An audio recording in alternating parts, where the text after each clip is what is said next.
Hey, I hope this is working. Welcome to the first lecture of 6765 Mechanical Behavior Materials. This will be broken up into several parts so you don't have to sit through a big 2-hour chunk of stuff. Anyway, so let's get going. I hope you watched Lecture 0 on linear transformations beforehand. Let's keep plugging right along.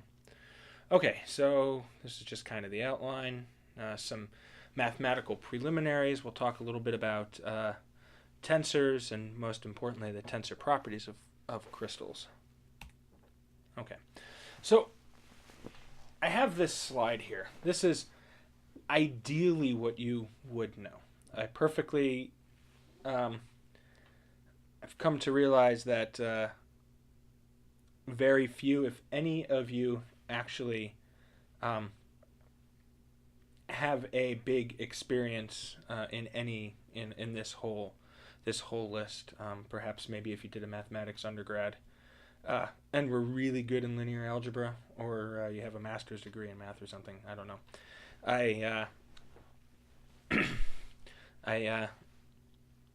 When I first started teaching this course, I anticipated people knew a lot more. And kind of threw everyone into the hot seat, so we'll back off a little bit. But basically, I would hope that you have a fairly basic understanding of matrix operations: addition, multiplication, transpose, the trace of a matrix. So if that is unfamiliar, do a little background research. The same as the dot and cross products of vectors should be very familiar with you. Hopefully you've done something with eigenvectors and eigenvalues. I will do a little lecture on this, but hopefully it's something you've seen before. Other things that come very much in handy: the notion of a vector space, what we mean by the span of a matrix, the null space of a matrix, and some notion of matrix derivatives. As these come up, I'll talk about them. But if you're so inclined, you can take a look at Wikipedia. Okay, so let's consider the following equation: ax equals b. This is the same one that I showed in the preliminaries, and I talked about how we like to view it as a mapping or a transformation. But here, let's go through the following equations. Right, we can write this in explicit matrix form, where we use a lowercase letter followed by the indices to indicate the components of matrix A. Right, so we have matrix A. A11 is the component. Vector x, x1 is the component. Vector b, b1 is the first component of vector b. So this has the matrix. This is the matrix form of the equation. We'll refer to this as the direct form, the matrix form. We can write out the system of equations. Right? And solid mechanics people, we're lazy.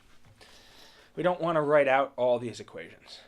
So what we can notice is B1, A1, 1, A1, 2, A1, 3.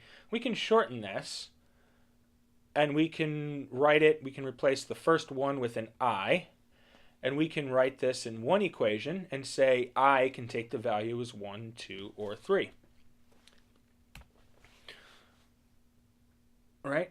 Or we can shorten it even more, right? If we notice that here we're summing over the other terms. So we can write in k, we can sum from k1 to 3, and we can write it in this nice compact form. And again, because we're lazy, we don't want to keep writing that summation sign over and over and over again. So let's just not do it. We're going to leave out the summation sign, and this is what's called the Einstein Summation convention. And it implies a summation over all the repeated indices. So k here is repeated. It appears twice in this term. So that means we're going to sum over k. So we're going to write a I1 x1 plus a I2 x2 plus a I3 x3 equals b3. Because we live in a three-dimensional world, we're going to assume the range of all indices is 1 to 3. Okay. So this works as long as we follow some rules. Okay. So the sigma is implied only if dang it, I go through these things each year and I find more typos. I thought I fixed them all. Sigma is implied only if the index is repeated in the same term. Okay, so here we have AK plus BK. This is two terms, right? We got a monomial here and a monomial here. So there is no summation over this K. Okay, our repeated indices are called dummy indices. And dummy indices can be changed for algebraic manipulation without changing the meaning of the equation. Okay? Our non-repeated indices are termed free indices. Each dummy index may only be repeated once. So a term like this, AIIXI, this has no meaning and is incorrect, right? It's ambiguous how to interpret this, so we just don't allow it. What? The number of dummy indices determines the number of the terms in each equation. So 3 to the n, where n is the number of dummy indices, tells you how many terms you have in each equation. And the number of free indices determines the number of equations in your system. So if we look up here, we have one free index. So if this were a proper equation, this would have 3 to the 1 or 3 equations in this system. Okay, example 1. I'll jump cut here to me standing by a blackboard and working these out.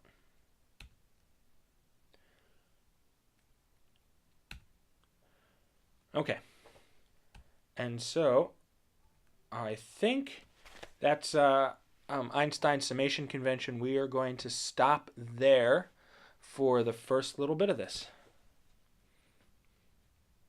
Okay, let's look at some examples.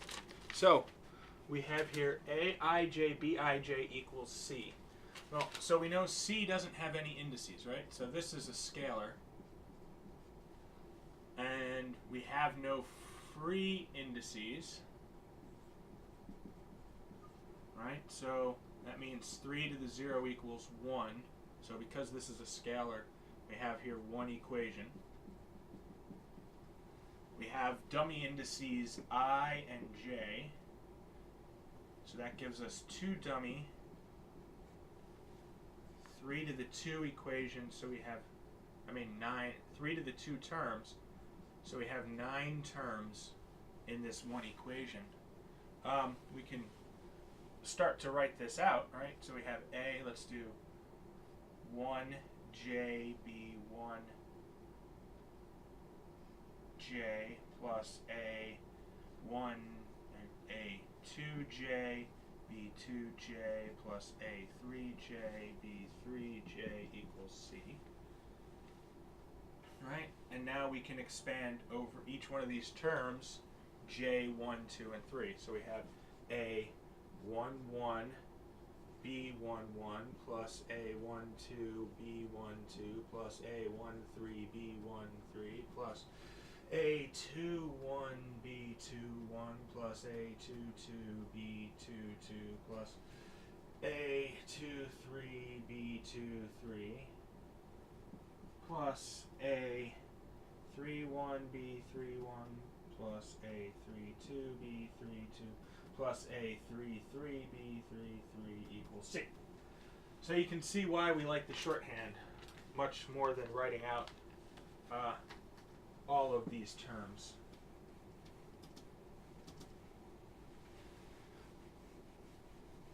Okay, so this one was one equation,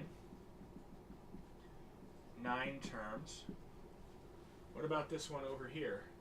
Well, it's still a scalar, right? So we have no free indices. So this is still going to be one equation. Right? And now we've got I, J, and K are all dummy, which means we have 3 to the 3, or 27 terms. Right? So we've got 27 unknowns and 3 equations. Okay, what about down here? Now we have one free index, I. Right? So 3 to the 1, that means we're going to have 3 equations. We have 3 to the 1 dummy. We have dummy indices m. So 3 equations, and each equation is going to have 3 terms. And this is the way we write our matrix vector product, right? So this is nothing but AX equals B in terms of indicial notation. So we can write this out as I1 X1 plus I2 X2 plus I3 X3 equals BI, or A11 X1 plus A12 X2 plus A13 X3 equals B1, A21 X1 plus A22 X2 plus A23 X3 equals B2, and B3 is exactly the same. And here, what do we have? Now we have 2 free. I and J are both free. So we have 9 equations. And K is our only dummy. Right? So that means we have 3 terms. Right? So in this case we have I1 X1 XJ plus AI2 X2 XJ plus AI3 X3 XJ equals BIJ. Right? And then we would have 9 equations where we would just do I equals 1, J equals 1. Right? And then we would do I equals 1, J equals 2, I equals 1, J equals 3, I equals 2, J equals 1, and so on until we write out all 9. Okay.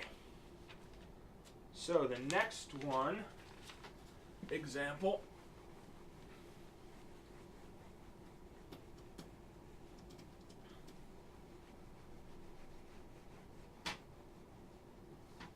Right, we want to show that AIJK plus AJKI plus AKIJ XI XJ XK equals 3 AIJK XI XJ XK. Well, so the first thing we do is let's just distribute this through. So AIJK XI XJ XK plus AJKI XI XJ XK plus AKIJ XI XJ XK. Right? And so now in each one of these we have we have 3 dummy indices. So that means I can change these to whatever I want. So let me just change these to, in this one, I'm going to make the substitution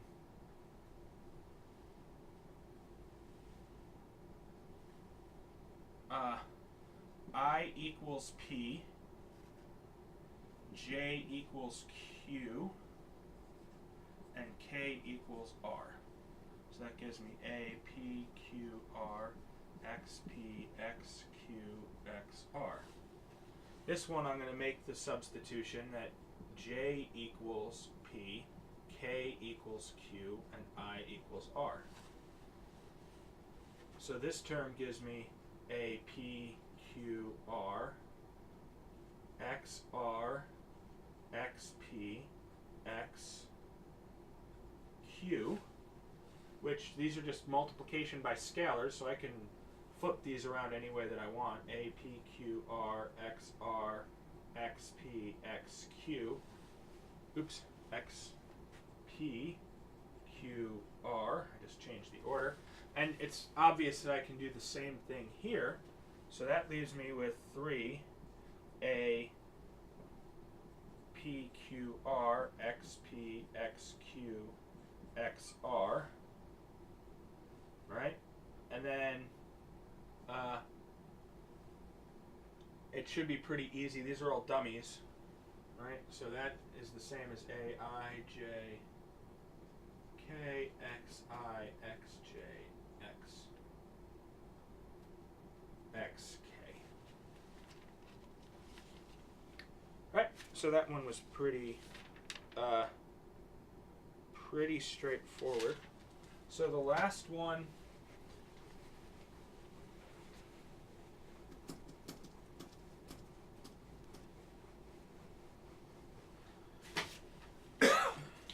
so we have A I J equals 1/2 B I J plus B J I. C I J equals 1/2 B I J minus B J I. Okay, so for those of you who are good with linear algebra, right, you'll see this is nothing but A equals 1/2 B plus B transpose. And this is C is 1/2 B minus B transpose, which is the symmetric part of B and the asymmetric part of B. And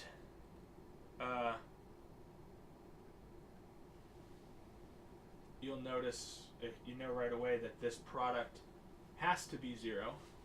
But let's go through it with the indices.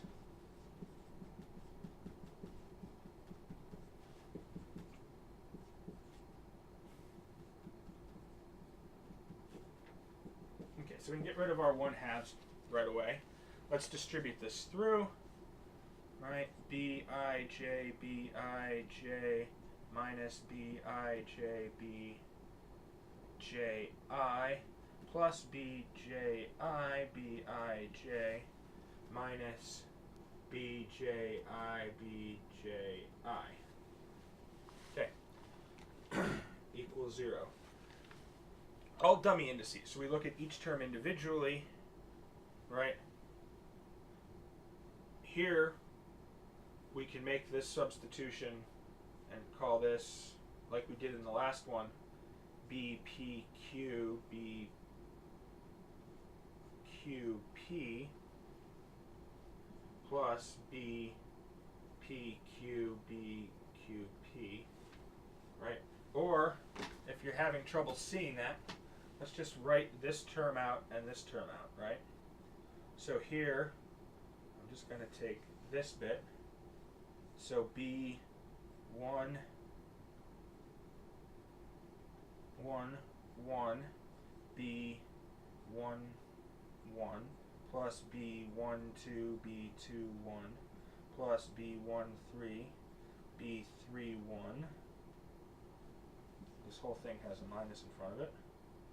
Plus B2, 1, B1, 2. Plus B2, 2, B2, 2. Plus B2, 3, B3, 2. Plus B3, 1, B1, 3. Plus B3, 2, B2, 3. Plus B3, 3, B3, 3. And if you write this term out, you'll see it's exactly the same. All the same terms appear. So these cancel each other out. And then we can do the same thing here and these cancel each other out, and we're left with 0. So work it out, and we'll keep going with some more examples in a bit.